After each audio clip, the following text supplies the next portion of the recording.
Good morning, everybody, and this is your Forex day trade setups for today. So, CPI data came out a little bit higher than expected, and that is pretty much what rattled the markets, and we fell. So, at the moment, this one level is still in play, and you can see we cannot find support or resistance at that level. So, now we are back in this cluster at the moment.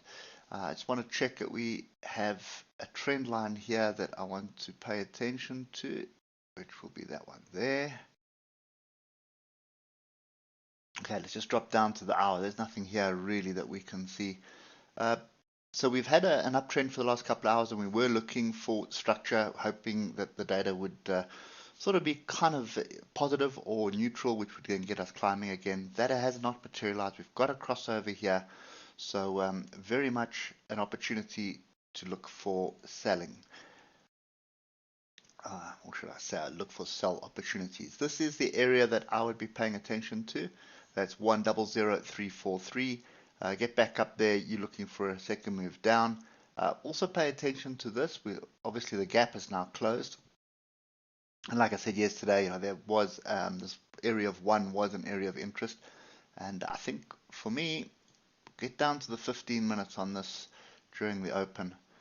You're looking for a little bit of structure, and you can see, I'm just going to highlight that there is the swing low there, was tested before, so that's the one area on the 15-minute, and this is the other area here which we are at now, 099898. Oscillators all grouped to the upside. So I'd be looking for something between 1 and kind of where price is at the moment at the market open for another leg down.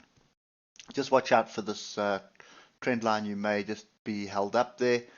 The second option is really up here at the third option is at 100342. So you're looking for price to get back to one of these levels, and then you're looking for a continuation to the downside in this downward trend. Now, be careful. I don't think we're going to sort of fall to the bottom. We're probably going to be looking to test this area here again at 099289. I think that's probably the best that you can get out of this. I'd be surprised if we get all the way down and start breaking below these lows. Moving on to US dollar Japanese yen, strong move up. As I said to you yesterday, this looked like an area we need to be looking for support. So it did find support, and it bounced again. Now, if we come back to the 1 hour, you can see that was a level, and if you look at the structure we had, obviously we were looking for a rejection of this area, sort of a break and retest for a continuation down. Obviously that didn't materialize. So similar kind of situation here, except I would be more interested in us coming back down to 143.497 or 143.500. We can get back down to this area. That would really be interesting. Again, gap closed here. There was an opening gap, sort of a daily gap here, which is now closed, and looking for pullback for an opportunity up. But we are also, let's just take the top one, we're also in a range. So I'd want us to come back here, find support, start rolling, and then looking for a move up. Same scenario as on the Euro USD. If we just drill back to, just look back to the left, you can see last time we were up here was in 1998.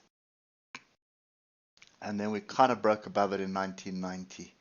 So, it's a very, very strong area of resistance that we're at. So I'm a little bit cautious about expecting it to break to the upside. So for me, pull back, looking to sell, and your sell area is this 145 area. Moving on to British pound Japanese yen, pretty much nothing going on there. Obviously US CPI didn't impact this. Grouping of the oscillators, but we do have diversions forming now in the 8 hour. We are in an upward trend.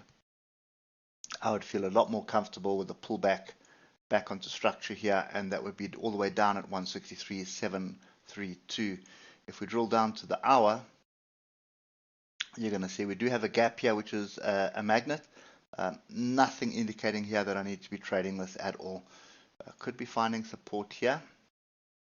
You can see we have sort of done it already this morning, but look at the tails to the upside this morning already. So yesterday was kind of all over the place. I suspect if you drop down to the 15 minutes, you may see the start of a reversal here. So I think for me, 166.040, I want a break below it, a pullback, a retest of that area. That would then sort of give me some confidence that I have a short in play. But it's a relatively large stop loss, 500 points. I suppose on Forex it's not that large, but that's kind of the view that I have here. And what you want to do, take this previous swing high, because that is your stop area.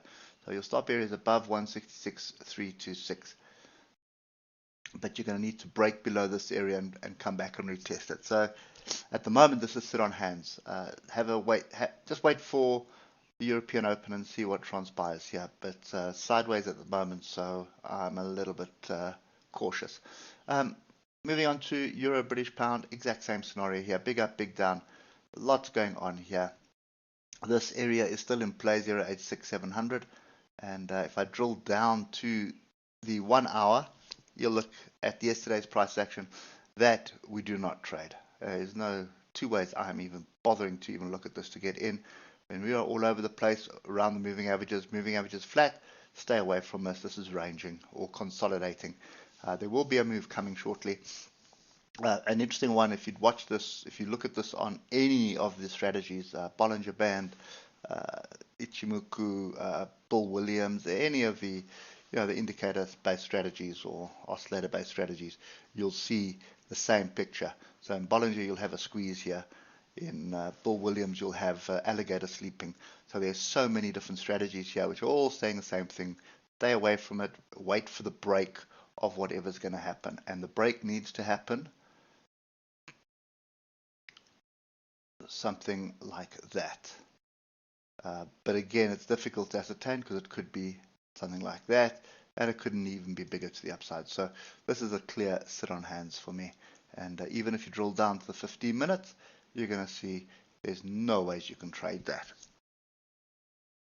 The only people that are making money here are computer algorithms that are swinging the price backwards and forth like this. Okay, anyway, that's it for me today. Be really very, very careful. Normally after a massive move like we had yesterday, specifically on the dollar now, you tend to either drift sideways or drift a little bit low or drift a little bit higher, but you don't really have a massive move. It's normally just a consolidation before they make up their mind in what direction they're going to go. Anyway, hope that helps, and we'll catch up with you tomorrow morning. Cheers for now.